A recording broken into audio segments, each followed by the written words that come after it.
Good morning, students. So yesterday we have learned about little bit human resource, the person like doctor, engineer. These are all human resource of a country. So and after that you have watched one video also, that distribution of population. So I'll explain that portion. What here you can see about here distribution of population. This portion, distribution means what? Population means according area wise, everywhere not same. Like in some places lots of population, and like if you see Antarctica is a vast covered by ice, vast area covered by ice where people cannot live. Then Sahara desert, it's a vast area covered by sand, it's very hot where people cannot live properly, very sparsely live. But if you see plain area like Gangetic plain area, Ganga area, then you can see Brahmaputra side. These all places what? Lots of population there, plain area. Then again if you see hilly area have less people, because in hilly area people cannot make their home very properly and very thickly cannot make home. Okay, here many countries name also given, and even country wise, then place wise. Even in India, if we see, India also have very less population some places, and some places more population. Why? If you see this here, you can see our India, this one our India. And in India that desert, Thar desert, where very less population because of desert, Rajasthan some portion, and also Uttar Pradesh side, Bihar side, very vast population because of plain area. So distribution of population in the world means दुनिया में population हर जगह same distribute नहीं है.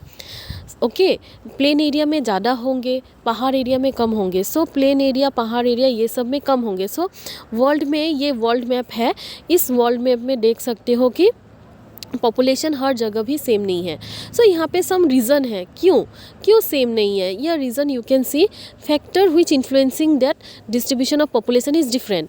First availability of water, जहाँ पानी मिलेगा लोग वहाँ पे ही रहेंगे. That is true, you know that. So जहाँ खाने को मिलेगा, पानी मिलेगा मतलब पानी भी मिलेगा खाने के लिए, और वहाँ पे एनिमल, एक्वेटिक एनिमल मिलेगा खाने के लिए. Then landform, if landform is plain then people can easily make home. If landform hilly area तो कैनॉट मेक. सो लैंडफॉर्म भी अच्छा होना चाहिए ताकि इजीली घर बना सके, कुछ बना सके. Then climate also one of the reason, because climate अगर सही नहीं है, क्लाइमेट अगर ठीक नहीं है तो लोग ज़्यादा हार्श क्लाइमेट में नहीं रह सकते. जैसे एंटार्क्टिका में क्या है, बहुत बर्फ़ है. सो वहाँ पे नहीं रह सकते, ज़्यादा लोग रह नहीं सकते. ठंडी में तो नहीं रहते. समर में जाते हैं only for some research, for summer 6 month. Then like Sahara desert, वो इतना बड़ा डेजर्ट और इतना गर्म है, सैंड से भरा है कि लोग वहाँ पे नहीं रह सकते. सो यहाँ पे क्या है, सम रीजंस जिसके वजह से लोग, जोग्राफिकल रीज़न इसको बोला जाता है, area wise geographical reason. Okay, ये भी फैक्टर है because of population different.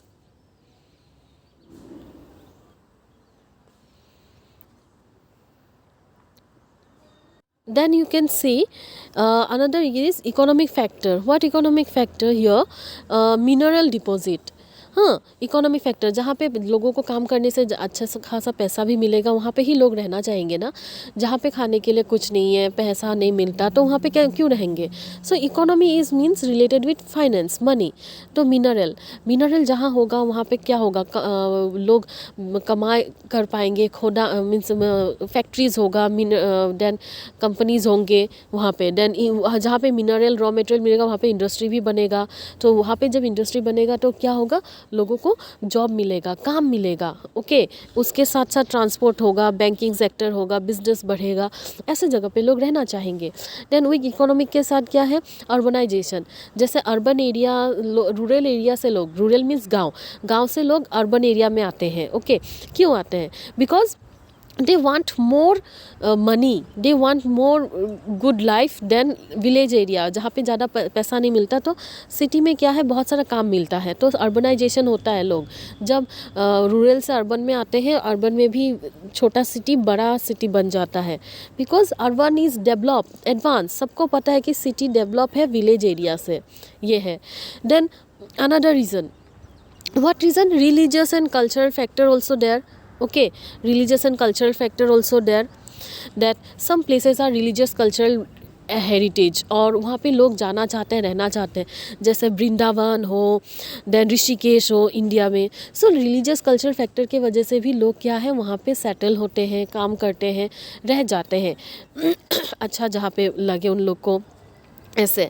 So example that Noida which was developed reduce the industrial burden, and Delhi likewise attract people, Delhi को भी अट्रैक्ट करते हैं पीपल। नोएडा में भी इतने सारे वो है, लेकिन रिलीजियस कल्चर के वजह से भी दिल्ली में भी सुना गया है, लाइक बिग बिग गुरुद्वाराज है।